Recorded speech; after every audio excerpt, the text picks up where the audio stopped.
जय हिंद। आज मैं आप लोग के पढ़े लिखे होना और पढ़ा लिखा न होना में अंतर समझाने का प्रयास करते हैं। जैसे हमने यहाँ लिख दिया पढ़ा लिखा होना और पढ़ा लिखा न होना, ये दोनों में फर्क कितना है, ये दोनों में अंतर कितना है। आजकल बहुत से ऐसे बच्चे हैं जो पढ़ने लिखने से कतराते रहते हैं, भागते रहते हैं। खास करके वैसे बच्चों के लिए एक तरह के प्रयास है, समझिए। दोनों में अंतर क्या है ये समझाने का आपको प्रयास करते हैं।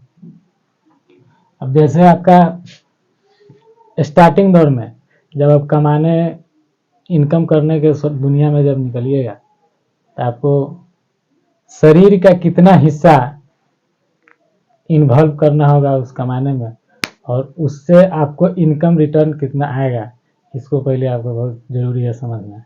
जैसे अब पढ़ लिख कर जाइएगा कहीं काम करने, आपको शरीर के 5% हिस्सा का उपयोग होगा, इससे ऊपर का नहीं पढ़े लिखे रहिएगा, इससे नीचे का हिस्सा का उपयोग करना होगा। जैसे इस पर के नीचे का हिस्सा मान लीजिए 95%, इधर 5%, इधर 95%।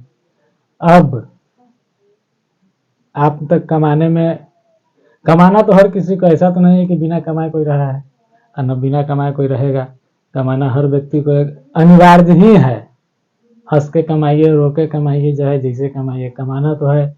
मनुष्य में जब आप जन्म ले लिए हैं तो मेहनत आपको करना है, लेकिन आपको सोचना है कि मेहनत हम कैसे करें, मेहनत हम कैसे करें, और मेहनत के जितना मेहनत करें उससे ज़्यादा हमको रिटर्न भी आना चाहिए। ऐसा नहीं ना कि सीधा मेहनत करते रह जाए, मेहनत करते रह जाइए या कुछ बेनिफिट नहीं होगा। ऐसे मेहनत करने से क्या फायदा। तो जब अब ज्ञान हासिल करके, डिग्रियां हासिल करके पढ़ लिख कर कमाने जाइएगा तो मेहनत कम इनकम ज़्यादा, और बगैर पढ़े लिखे कमाने जाइएगा मेहनत ज़्यादा इनकम कम, हर चीज़ उल्टा होगा। अब आपको हम समझाते हैं थोड़ा सा बोर्ड पे। आइए हम लोग बोर्ड पर चलते हैं। पढ़ा लिखा होना, इनको शरीर का मानिए 5% हिस्सा लगेगा, इनको शरीर का 95% हिस्सा उपयोग करना होगा। इनका पढ़े लिखे व्यक्ति को यहाँ मान सम्मान ज़्यादा मिलता है। यहाँ आपको कितना होशियार बुद्धिमान रहिए, आपको काम मिलेगा। नहीं पढ़े लिखे रहे तो जाहिर सी बात है मजदूर, और मजदूर को कितना मार्केट में वैल्यू होता है सो तो आप लोग समझ करते हैं। इसलिए इस चीज़ को समझना बहुत ज़रूरी है।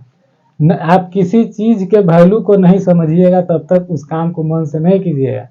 शिक्षा का वैल्यू और नहीं शिक्षा होने का वैल्यू, आज वही हम समझा रहे हैं आप लोग। अरे इसे देखिए, पढ़ा लिखा होना, आपके शरीर का 5% हिस्सा लगभग यहाँ से इस्तेमाल होता है। पढ़े लिखा ना रहिएगा, इस पर से इधर का इस्तेमाल होगा। अब आपका जैसे जैसे उम्र बढ़ेगा, पढ़े लिखे व्यक्ति का जैसे जैसे उम्र बढ़ता है, इनकम का स्रोत भी बढ़ता है।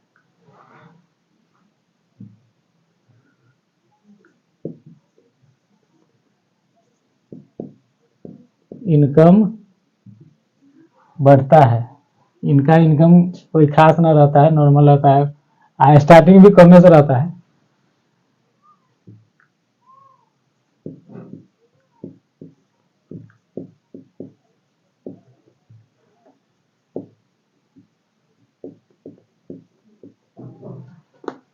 जैसे जैसे उम्र बढ़ेगा इनका डिमांड बढ़ेगा, उनका घटेगा।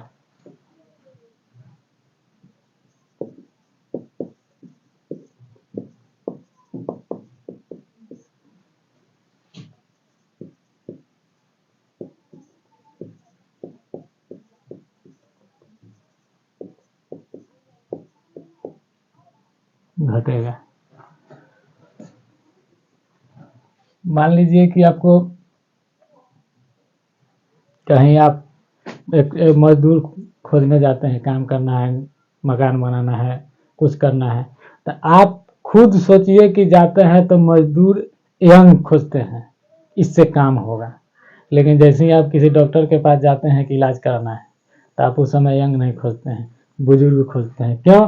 क्योंकि अनुभव ज़्यादा है, एक्सपीरियंस ज़्यादा है। तो मजदूरी में भी पुराने को खोजना चाहिए? नहीं, वहाँ ताकत से ही काम होता है। इसलिए पढ़े लिखे व्यक्ति का जैसे जैसे उम्र बढ़ता है उनका वैल्यू भी बढ़ता है, डिमांड भी बढ़ता है, मांग भी बढ़ता है। और पढ़े लिखे नहीं रहिएगा तो नहीं बढ़ेगा। आपको मानिए ना 45 से 50 साल की उम्र तक लास्ट, आपको उसके बाद कोई पूछने वाला नहीं है। उसके बाद आप जहाँ रहिएगा बेचारा बने रहिएगा, कोई पूछने वाला नहीं है। इसलिए हम खास तौर से अभी के पढ़ने लिखने वाले बच्चों को यह कहना चाहते हैं कि बाबू आप लोग पढ़िए।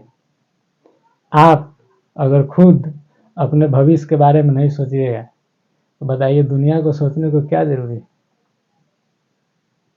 अभी अगर पढ़ाई में आपको मेहनत लग रहा है, मेहनत बुझा रहा है, मेहनत दिख रहा है, तो आप इससे भाग गए तो ये जान लीजिए आगे चल के आपको इससे ज़्यादा मेहनत करने के लिए तैयार रहिएगा।